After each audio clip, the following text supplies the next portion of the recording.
ভাই একটু সিপাই আসেন, গোড়া দুই কথা বলি।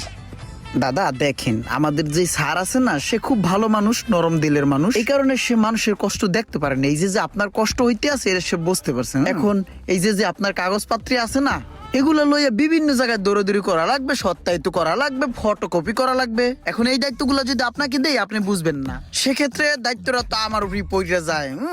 এখন ফটোকপি করা লাগবে না, ওইখানে কিছু খরচ হবে মাল পানি। তাহলে 1000-5 টাকা দিলে ফাইলগুলো রেডি করবো, ফোন দিব, আয় পারবেন, টাকা লয়ে যাবেন গা। এখন তাড়াতাড়ি টাকা দেন আর লোন নেন। আচ্ছা স্যার, দেখি আমার কাছে কত আছে বুঝছেন। দেন দেন। আমি দিয়ে দেই।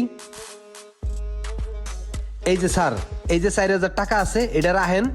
আর লোনটার দিকে একটু খেয়াল রাখেন বুঝছেন। অনেক জায়গায় দৌড়াইছি, কয়েক জোড়া জুতা সিরগালাইছি বুঝছেন। স্যার লোনটা কিন্তু একটু পাস করে দিবেনি স্যার। ধর মিয়া, আপনাকে লোন পাস হবে কেমনি? আপনারা মিয়া শেষ চাইলাম 5000 টাকা, দিলেন 4000 টাকা। কোথায় আপনি বকশিস সহ